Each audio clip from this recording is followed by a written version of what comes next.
God bless you, brothers and sisters, and welcome. My name is Joseph Feliz.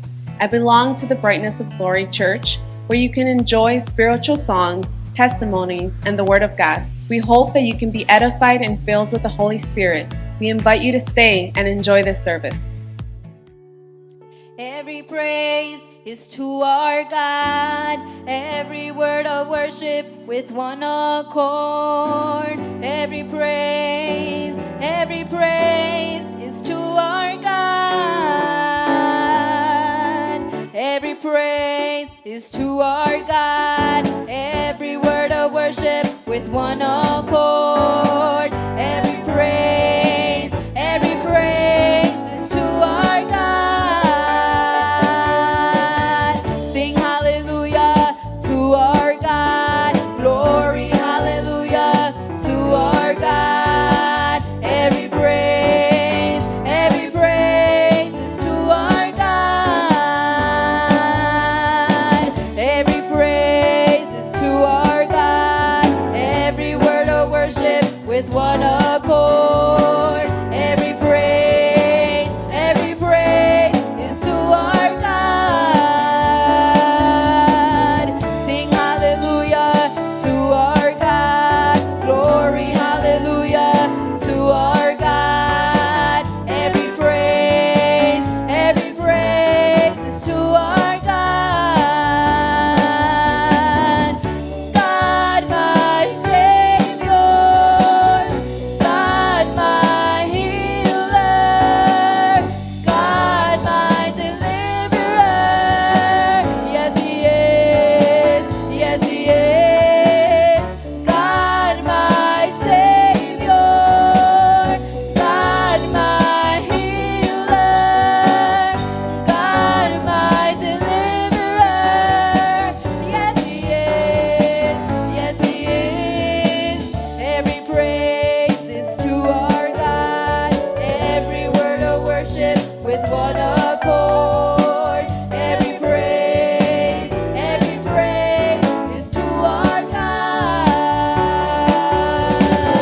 Sing hallelujah to our God. Glory, hallelujah to our God. Every praise is to our God.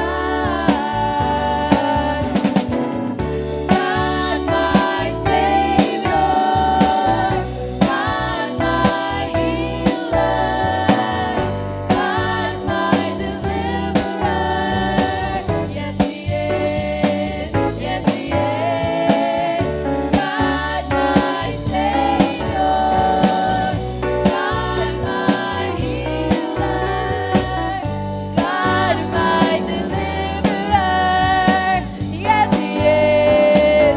Yes, He is. Toda mi alabanza es para Él. Toda mi alabanza es para Él. Alabar, alabar a nuestro Rey. Canta aleluya a nuestro Rey. Gloria, aleluya a nuestro Rey. Alabar, alabar a nuestro Rey. Dios mi Salvador, Dios mi sanador, Dios mi libertador. Él es Rey, Él es Rey. Dios mi Salvador,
have decided to follow Jesus. I have decided to follow Jesus. I have decided to follow Jesus. No turning back, no turning back. I have decided to follow Jesus.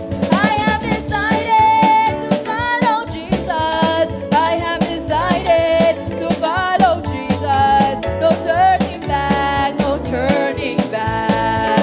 The world behind me, the world behind me, the cross before me, the world behind me, the cross before me. No turning back, no turning back. I have decided to follow Jesus. I have decided to follow Jesus. I have decided to follow Jesus. No turning back, no turning back. I have decided to follow Jesus. I have decided to follow Jesus. I have decided to follow Jesus. No turning back, no turning back. The world behind me, the cross before me.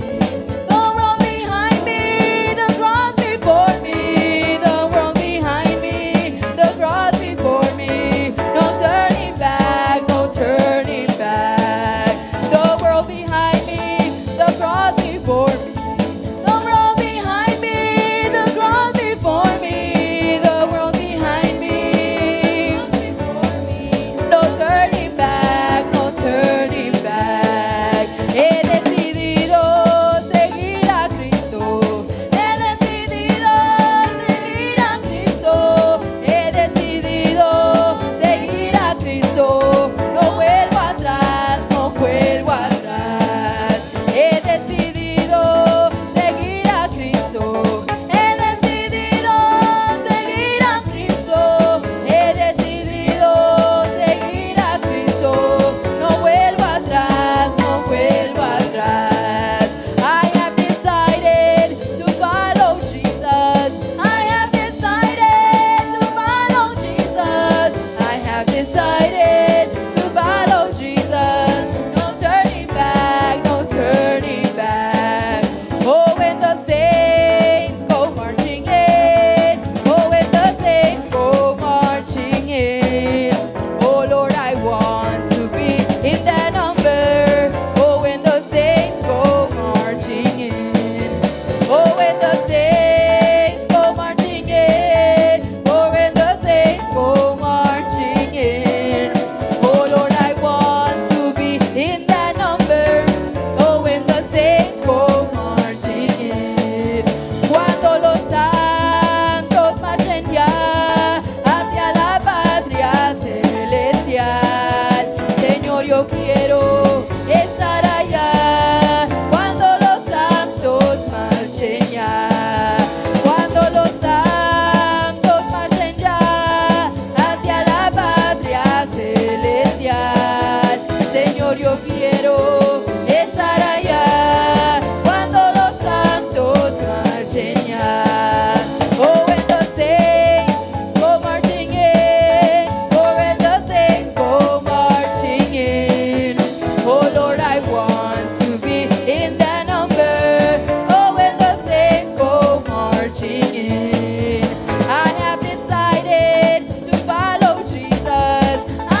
rejoice. All the earth rejoice.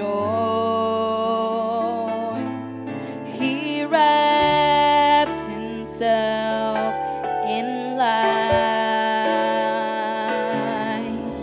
and darkness tries to hide, and trembles at his voice, trembles at his voice.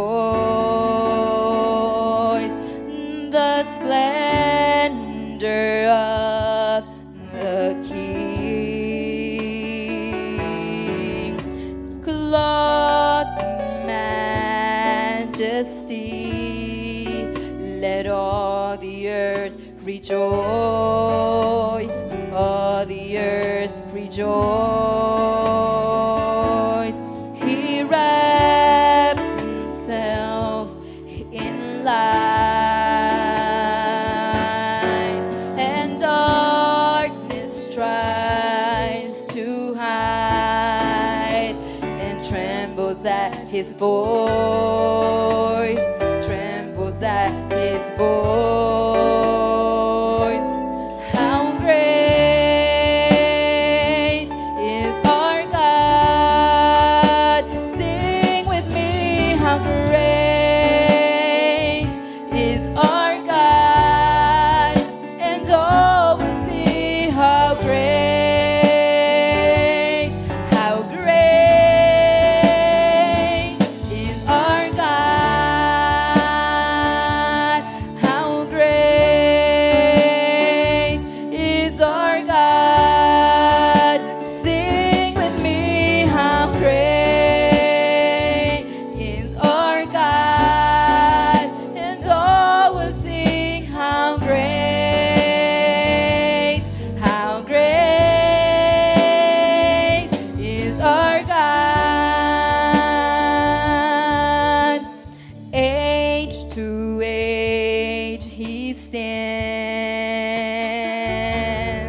and time is in his hands, beginning and the end, beginning and the end. The Godhead three in one, Father, Spirit, Son, the Lion and the Lamb, the Lion and the Lamb. How great is our God? Sing with me, how great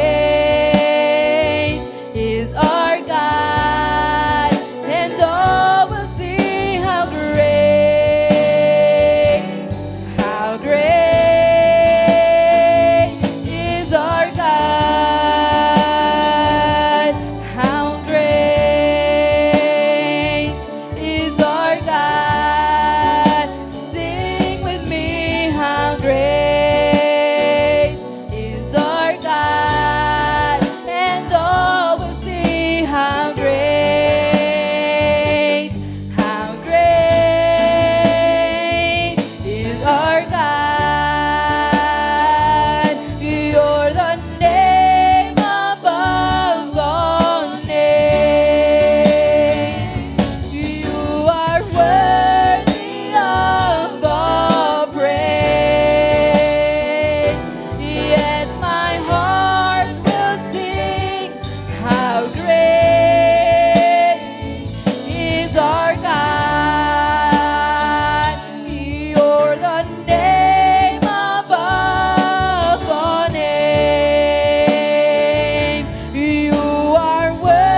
es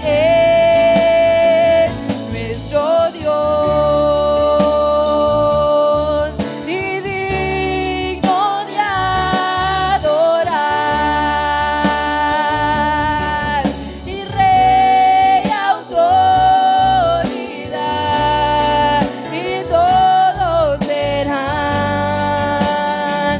cuán grande es nuestro Dios. You are worthy of our praise. You worthy of our praise. Yes, my heart will sing. How great is our God.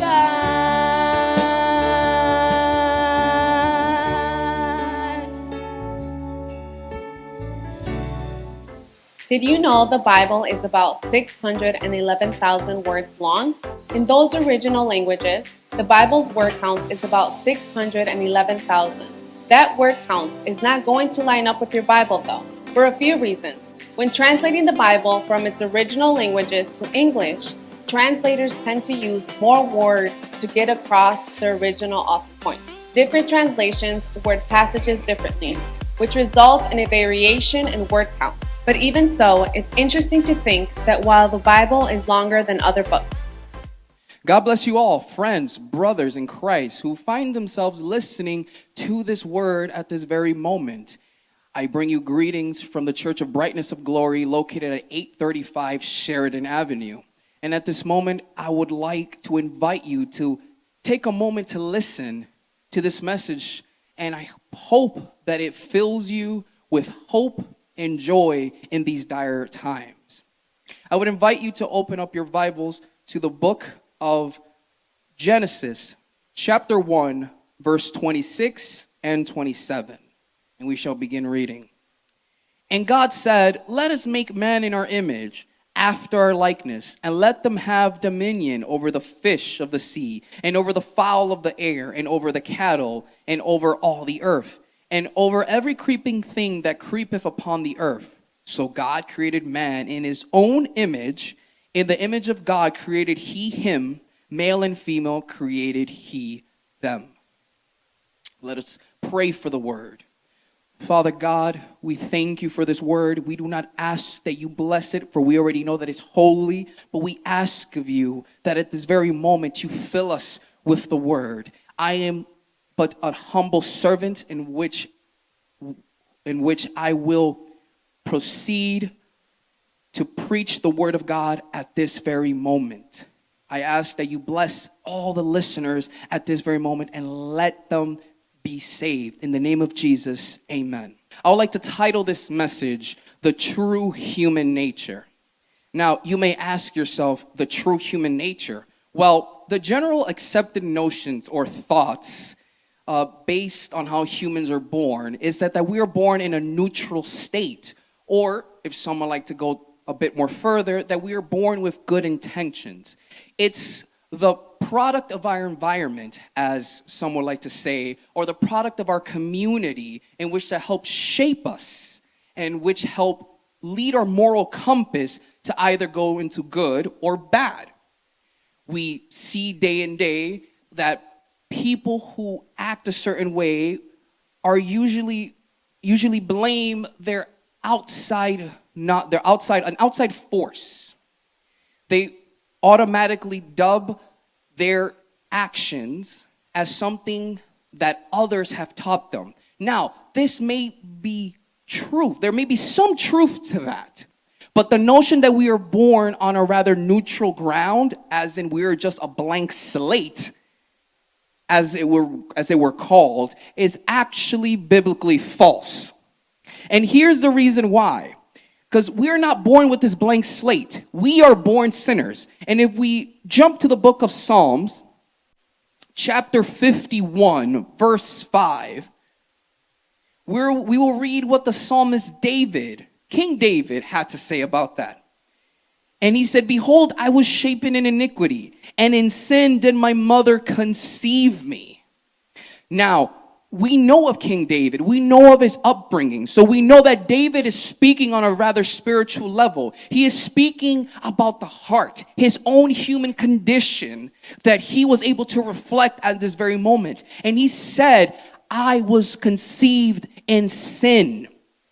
He did not think that, okay, I was born in this way. I was born as a pastor of the sheep. I was born in this manner, so everything around me affects me, and thus I have landed into kingship. No, he knew that regardless of what he did as a youth or as a child did not matter. He was born in sin.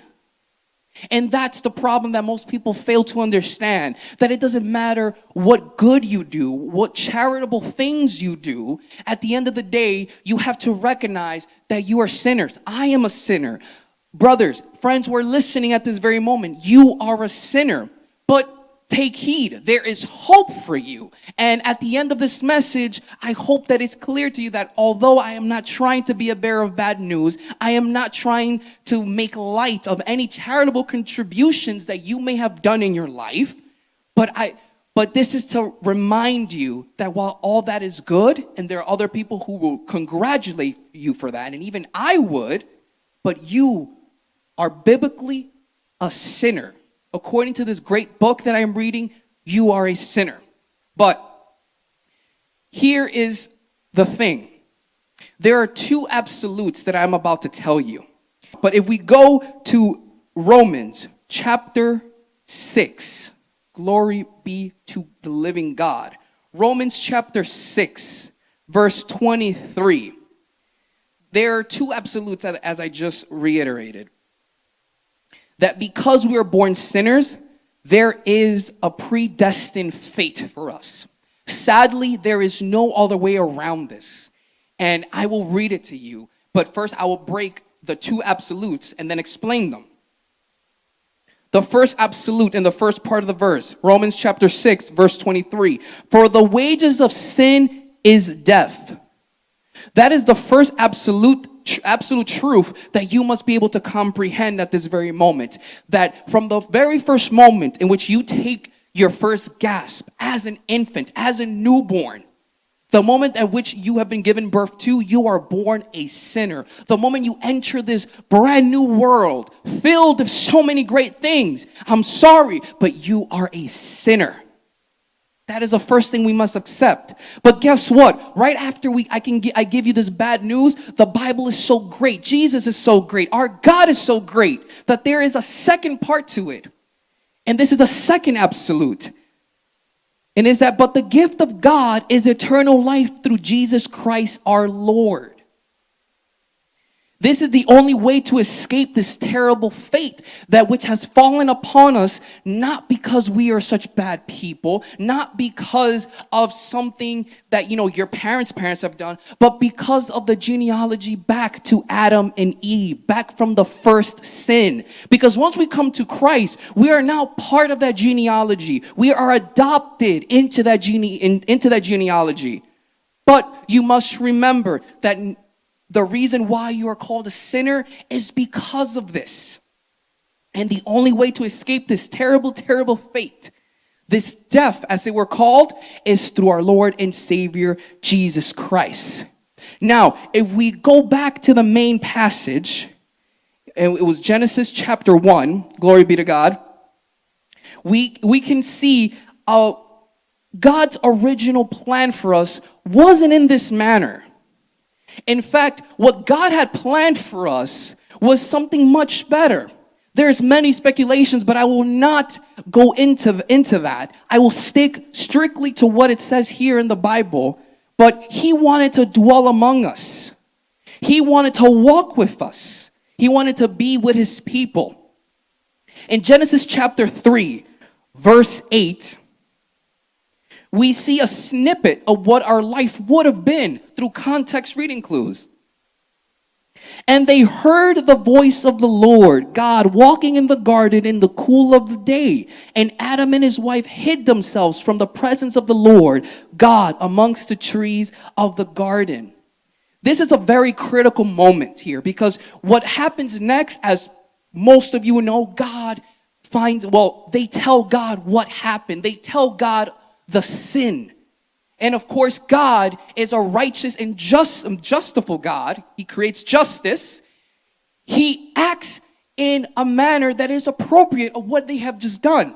But at this very moment, it's not that God doesn't know, because he knows all. He is omnipresent. He is omniscient. He is all powerful, and he is the same God, the Bible tells us. But at this very moment, we can see that the relationship between God and man was beautiful, that they were able to hear his voice through the garden.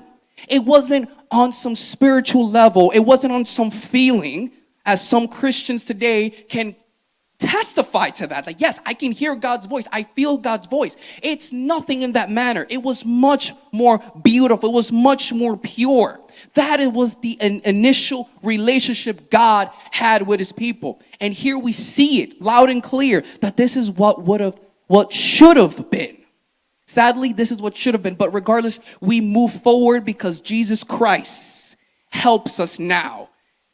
Even though the first sin happened, even though we are cursed because of this sin, we now find salvation through our Lord and Savior Jesus Christ, through his blood that absolves our sin. But because without the pouring of blood, there is no absolvency of our sins. So back to the original plan for us, he created us in his image to be like him. He created us good. Man was good.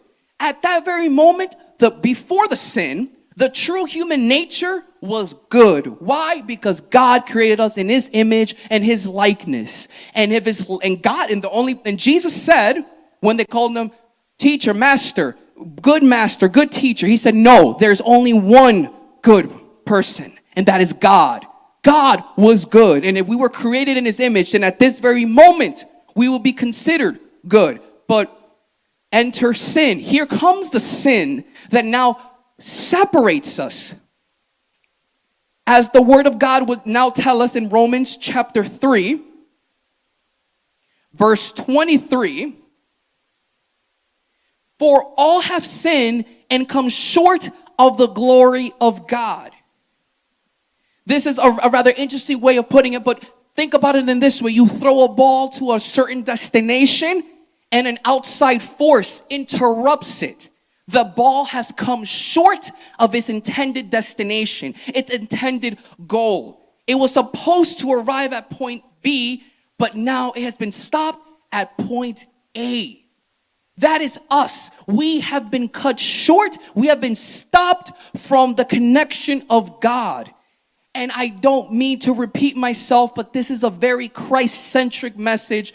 But even though we have been cut short, I would always like to remind you, friends, listeners of the Word of God at this moment, that even though we've been cut short, our bridge was made through Jesus Christ, our Lord and Savior, which is the reason why I am able to tell you about the good news here today. But back to the main message, which is the true human nature. And we now see generations and generations as it has passed, and the condition humanity is in is a rather sad way.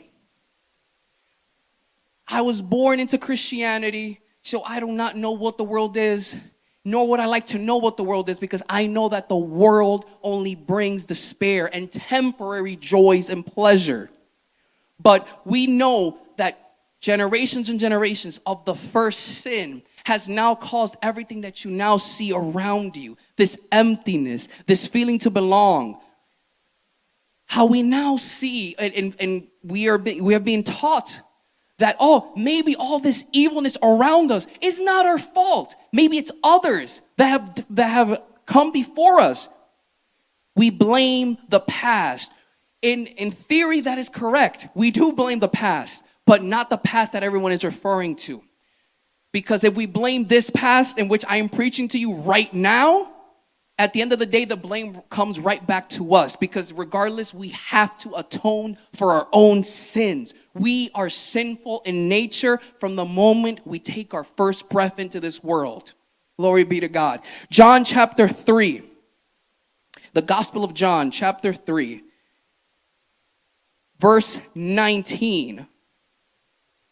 John chapter 3, verse 19. Once I read it to you, you will see that the whole context about this blank slate, this chalkboard in which someone can just, this canvas in which someone can just simply write or mold you, is correct in a certain way, but that is not the reason why we do the things that we do. Verse 19 states, "And this is the condemnation, that light is come into the world, and men loved darkness rather than light, because their deeds were evil." From this verse alone, we can refute the whole blank slate. We can refute that we were born on a neutral ground. And in a way, we can push back to the product of my environment. We can push back that the whole world shapes me, that if I was born to evil people, or if I was born to evilness, then this is my future. No. Your future is within God. Your future is within Jesus Christ, our Lord and Savior. But with this, we know that it is easier to do what's evil than it is what's to do good. Our flesh wants to do the evil things, but our soul wants to cry out to the Lord and thank Him. Our soul wants to please Him, because we are creatures that were made to worship. We were creatures that were made to honor a divinity, a deity. And that deity, and the true one, the only one, is our Lord and Savior Jesus Christ. We please God. We please God 3 in 1 because our soul demands it. But sadly, we have this flesh that stops us. We have this flesh that simply wants to do what we shouldn't do. In fact, in John chapter 8, we will stay in John chapter 8, verse 34. That we are slaves to our sins. We are slaves to our desire. And there's nothing that we can do about it unless we heed to Jesus. And it says here, verse 34, "Verily, verily, I say unto you, whosoever committeth sin is the servant of sin." You are a servant of sin. You listen to your master. You listen to the father of lies. Because in your carnal pleasures and desire, you cannot operate. You have to do it. But the only person that can break those bondages, the only person that can change your life is Jesus Christ. The only person that can help you become free of it all is Jesus Christ. He is the only one that can absolve you of all your sins and transgressions. He is the only one that can give you everlasting life. He is the only one that can help you. Because we were made in God's image. We belong to God. One thing's for certain is that we are slaves to the father of all lies when we commit sin. But He is not a great master. I'm sure it's obvious, of course. Of course, brother, He is not a great master. But we recognize that He is the master of this world, that He operates in this world, and that He has power. But we know who has the greater power. We know who is the better Lord, who is the stronger Lord. But we recognize that we must resist the devil, and he will flee from us. We recognize this, and we know that God is the one that is the stronger master. But if you commit this sin, if you commit any sin, you now serve a different master. Glory be to God. And when you serve a different master, you now listen to this master. And what's going to happen is that you will end up in the same place as this master. The devil knows what's going to happen to him at the end of time. He knows that hell belongs to him and his angels. He knows Bible. We know what happens when Jesus went into the desert and Satan was tempting him. He threw back at him scripture. He knows scripture. That's why it doesn't matter if someone says, "Oh, I read the Bible. I know everything from back to cover." Yes, so does the devil, but that doesn't mean anything. What matters is that you read the scripture and you place it in your heart so that you may grow spiritually, so that you may be a better person spiritually, so you can walk with God. So since the devil knows where he's going to end up at the end of times, his race against the clock is to take you with him because he knows He knows that hell was made for him and his angels, his demons, and heaven was made for us, my friends and brothers. Heaven was made for us. We belong in heaven. We don't belong in hell. We don't belong in the lake of fire. We belong in heaven with our Lord and Savior, praising him until the end of time. And that is the thing. Because you are a slave to this sin, due to your true human nature, let us not forget that this is because of your human nature. This is a terrible fate that you must follow. You are born from sin, you live a sinful life, and at the end of it all, you will head to hell. That is a terrible curse that has fallen upon every man. But there's only one person that can break that, and you know it. It's Jesus Christ. We thank God for his only begotten Son who has died on the cross and absolved us of all sins. And before concluding, I would like to quickly go to Ephesians chapter 2. You can follow me right at home, or if not, it's fine. I will explain it to the best of my ability. God will help me explain to the best of my ability to everybody. And it's verses 1 to 3. And you have he quickened who were dead in trespasses and sins, where in time past ye walked according to the course of this world, according to the prince of the power of the air, and the spirit that now worketh in the children of disobedience, among whom also we had all our conversations in the time past in the lust of our flesh, fulfilling the desires of the flesh and of the mind, and were by nature children of wrath, even as others. Now, for those who have read along or even listened, it speaks in a rather past tense, but we have to remind you that this is Paul speaking to the Ephesians. This is the church. This is the Christian church, the Christian people in the Ephesians, and which is why Paul is speaking in a rather past tense, because this is their life before Christ, which sadly means that this is your life right now. This is what you are considered, a child of wrath.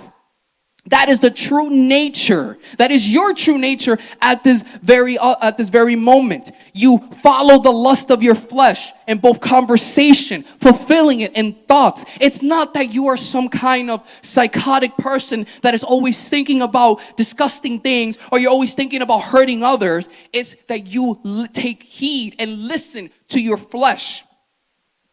We know that if something does not belong to God, it belongs to the devil. We know that the Bible teaches us that if it's not something that pleases God, it's going to please another God.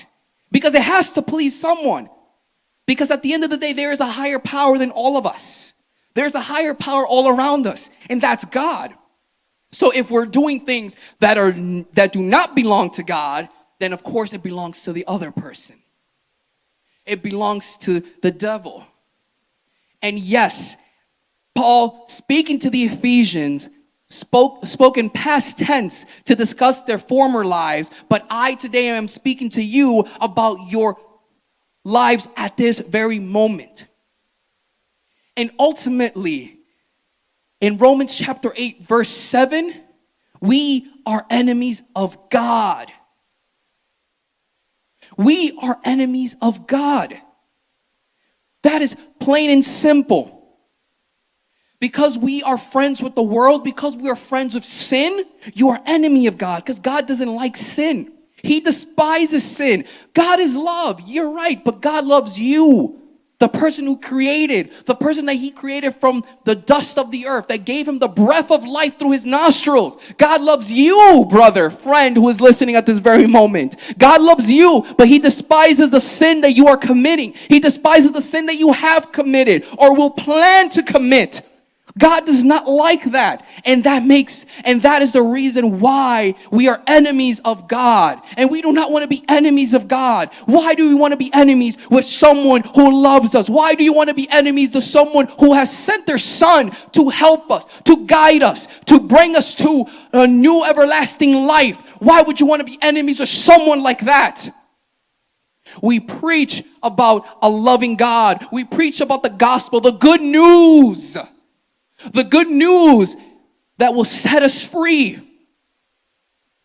But just like I said earlier, I do not come here to simply be negative. I do not come here to simply tell you what you may already know or what many other preachers might have already told you. But here we see that in the same chapter, verses 4 and 5, we know that, but God, who is rich in mercy, for his great love, where he loved us, and even when we were dead in sins, have quickened us together with Christ. By grace you are saved. By grace we are all saved. By grace I am saved. By his mercy I can stand here and proclaim to the living God that he exists, to proclaim to everyone around me that I believe in him and that he is all powerful. The only reason why I'm able to do all these things is by his great mercy. This is God showing us his mercy through Christ our Lord. This is God showing us his mercy through the absolving of our sins, through the pouring of blood, through the spilling of blood at the cross of Calvary. Jesus Christ gave his life up willingly, knowing what's going to happen next, because we needed salvation. We needed to be redeemed. And brother, friend who is listening at this very moment, sister, whoever you are, we need to be redeemed. We need to be ransomed by Jesus at this very moment. Because it doesn't matter what's going to happen later on. If at this might be the last time that you might even hear this message, because I can't promise you tomorrow. That is something that I always like to tell people. I can't promise you tomorrow. I can't promise you 5 minutes after this. Because I don't know. Only God knows. But at this very moment, what I do know is that we need Jesus, because I know I do. But brothers, friends who are listening, I invite you to come to Christ. And maybe the reason why you're listening to this message is because maybe you believe that you are a good person at heart. Maybe you are charitable. Maybe you give more back to the community than I've ever given back to my community. That might be true or may not be true. But at the end of the day, that is not going to buy you a ticket into heaven. That is not going to buy you a ticket to quote unquote eternal rest. Or you may think that this may avoid you going to hell and you might be placed someplace else. I would like to confirm to you right now that there's only 2 places that we're going to end up in the end of times, or once we passed, whichever comes first for either of us. You will either end up in hell and then to the lake of fire, or you will end up resting and you will be bring up and you will be resurrected to find yourself with Jesus Christ in heaven. I urge you before the end of times, before it's too late, to run to Jesus. Run to him. Cling to him like if your life depended on it, because it does. All of our lives depend on it. We depend on Jesus. I would invite you to pray at this very moment. May you bow your heads and close your eyes. Heavenly Father, I have preached the word of God. I have preached your word, and I urge you that you bless all that is listening at this very moment. I ask you, Father God, that you touch their souls. I ask you, Father God, that you guide them to you wherever they are. It doesn't have to be here, but for them to run to their local church, for them to run to someone that knows about Christ, for them to be saved. I ask you, Father God, that you guide them to the truth, so that the truth may set them free. I ask of you, Father God, that you provide them that permanent happiness that they're looking for, the happiness that the world doesn't give. Because I have spoken to them about the true human nature, the 2 absolute truths that they have to accept, that they are sinners and only through you can they be free of that sin. I ask of you this in the name of Jesus, in the name of your Son. Amen.